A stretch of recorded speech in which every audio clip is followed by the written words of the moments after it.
प्यारे विद्यार्थियों, हम लोग क्लास 10 के फिजिक्स सब्जेक्ट के चौथा चैप्टर विद्युत धारा इलेक्ट्रिक करंट पढ़ रहे हैं।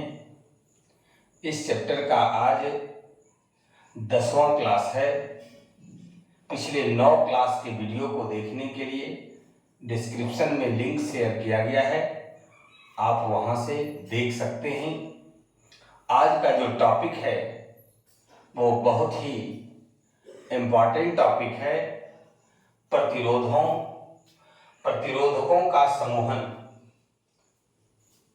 प्रतिरोधकों का समूहन दो प्रकार के होते हैं, श्रेणी क्रम समूहन और दूसरा हम लोग पढ़ेंगे समांतर क्रम समूहन। श्रेणी क्रम समूहन को अंग्रेजी में सीरीज ग्रुपिंग कहते हैं। आइए देखें जरा कि श्रेणी क्रम समूहन क्या है। तो जब दो या दो से अधिक प्रतिरोधों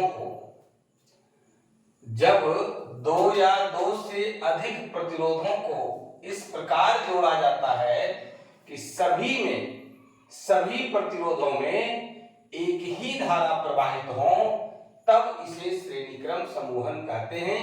मुख्य रूप से यही है कि सभी प्रतिरोधों में एक ही धारा प्रवाहित होती है। मुख्य लाइन यही है, मुख्य पॉइंट यही है, सबसे बड़ी बात यही है जो इस श्रेणी क्रम समूहन में ध्यान देने का है। फिर से समझिए कि जब दो या दो से अधिक प्रतिरोधों को इस प्रकार जोड़ा जाता है कि सभी प्रतिरोधों में एक ही धारा प्रवाहित हो, तब इसे श्रेणी क्रम समूहन कहते हैं। अर्थात इसी को दूसरे भाषा में भी कह सकते हैं कि श्रेणी क्रम में जुड़े सभी अवयवों में, सभी प्रतिरोधों में प्रत्येक क्षण हर समय एक समान धारा प्रवाहित होती है। और यही डिफरेंस भी है श्रेणी क्रम समूहन और समांतर क्रम समूहन में कि हर एक क्षण एक समान धारा प्रवाहित होती है।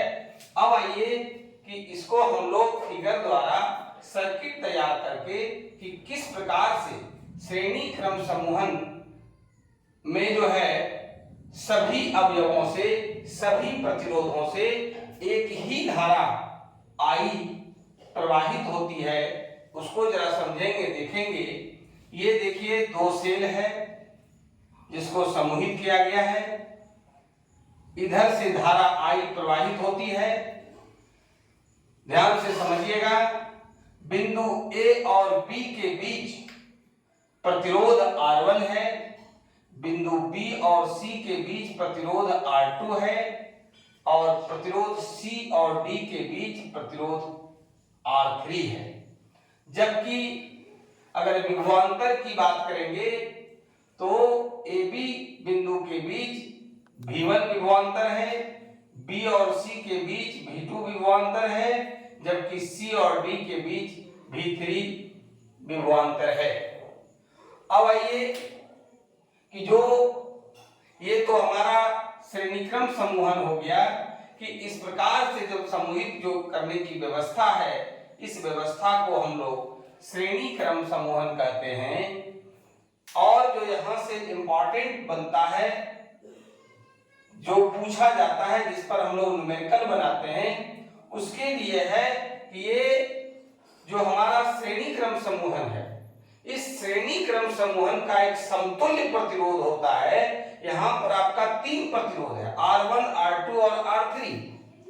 अब इन तीनों के समतुल्य, सम मींस बराबर, तुल्य मींस बराबर ही होता है। समतुल्य प्रतिरोध का मतलब हुआ कि इन तीनों प्रतिरोध के बराबर एक प्रतिरोध है और उसको किस प्रकार से सर्किट किया जाता है, सर्किट तैयार किया जाता है। तो यहाँ देखिए दो सेल है, धारा I प्रवाहित हो रही है, बिंदु A और D के बीच RS एक समतुल्य प्रतिरोध है।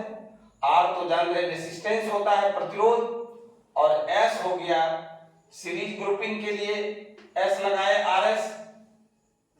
यहां पे देखिए स्विच है S। अब जो है धारा I इस तरह से प्रवाहित हो रही है, तो ये समतुल्य प्रतिरोध, मुख्य चीज जो हम लोग को जानना है यहाँ पर, हमेशा ऑब्जेक्टिव में भी इस तरह का प्रश्न रहता है, बहुत इंपॉर्टेंट नेचर का टॉपिक हम लोग पढ़ रहे हैं। तो समतुल्य प्रतिरोध Rs बराबर होता है R1 plus R2 plus R3। यही आपका मुख्य चीज है जो जहां से कि क्वेश्चन आपसे राइज करता है। श्रेणी क्रम समूहन तो ठीक है, सीधा सीधा क्वेश्चन पूछेगा, हम लोग उसकी परिभाषा लिखेंगे, सर्किट तैयार कर देंगे, फिगर दिखा देंगे, सब हो जाएगा। लेकिन मुख्य रूप से जो क्वेश्चन जहां से निकलता है हम उस पर फोकस करना चाह रहे हैं कि समतुल्य प्रतिरोध Rs बराबर R1 plus R2 plus R3, अर्थात श्रेणी क्रम में जुड़े हुए प्रतिरोधकों का समतुल्य प्रतिरोध उन प्रतिरोधकों के अलग अलग प्रतिरोधों के योग के बराबर होता है। यही चीज जो हम यहाँ पे Rs बराबर R1 plus R2 plus R3 लिखे हैं, इसी को लैंग्वेज में यहाँ लिखा गया है कि श्रेणी क्रम में जुड़े हुए प्रतिरोधकों का समतुल्य प्रतिरोध Rs उन प्रतिरोधकों के अलग अलग प्रतिरोधों यानी R1 plus R2 plus R3 के योग के बराबर होता है। अब आइए कि पार्श्व क्रम या समांतर क्रम समूहन क्या है।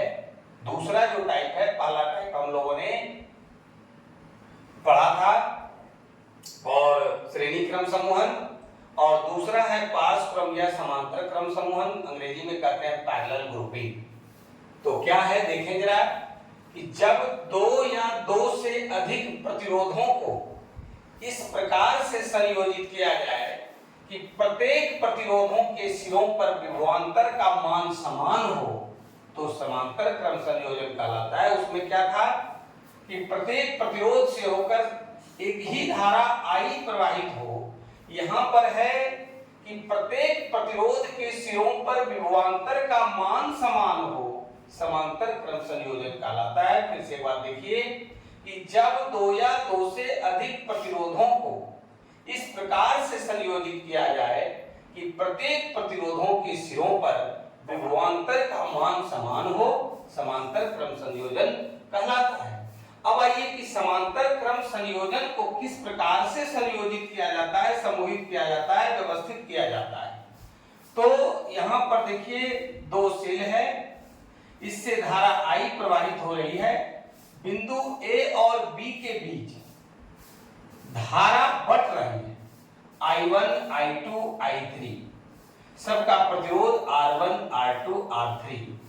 यही हुआ समांतर क्रम में। देखिए प्रतिरोध एक दूसरे से पैरेलल वे में है, समांतर वे में है, फिर B पर आकर के सब एक साथ हो जाता है और फिर पुनः जो धारा I1, I2 और I3 था वो सब एक I होकर के जो है पुनः जो है स्विच से होते हुए सेल में चला जाता है।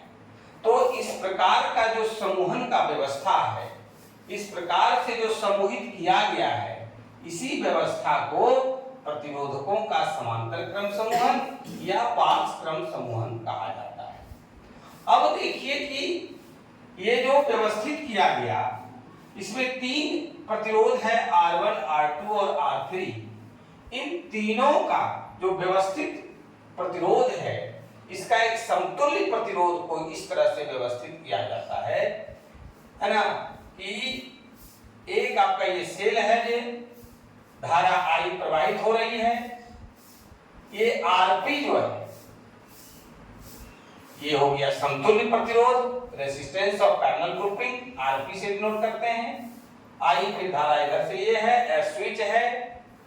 अब जो मुख्य बात है कि समतुल्य प्रतिरोध बराबर क्या होता है, तो समतुल्य प्रतिरोध का जो है व्युत्क्रम कह सकते हैं 1/Rp बराबर 1/R1 plus 1/R2 plus 1/R3।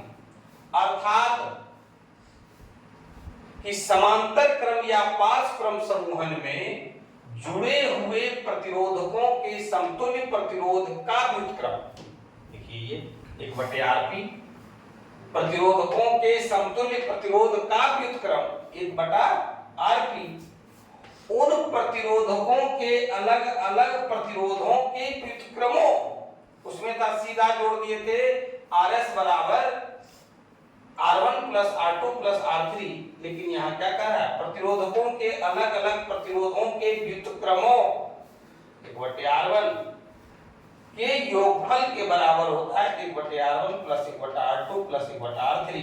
हम लोग जानते हैं Rp का व्युत्क्रम 1/Rp, R1 का व्युत्क्रम 1/R1 प्लस जो है R2 का व्युत्क्रम 1/R2, फिर R3 का व्युत्क्रम 1/R3।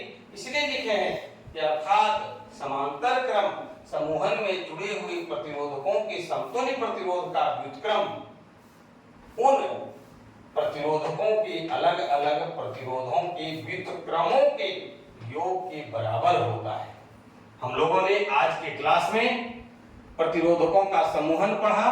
ये दो प्रकार के होते हैं, श्रेणी क्रम समूहन और समांतर क्रम समूहन, और दोनों का की स्थिति में समतुल्य प्रतिरोध का मान कितना होता है हम लोगों ने उसको देखा। अब जो है अगर वीडियो अच्छा लगता है तो आप लाइक और शेयर करें। जो लोग नए हैं चैनल को सब्सक्राइब करें। इस चैप्टर में जो आगे बचा हुआ है, जो भी टॉपिक है, उसको हम लोग विस्तार पूर्वक अगली क्लास में देखेंगे, पढ़ेंगे, समझेंगे। आज की क्लास में बस इतना ही। धन्यवाद।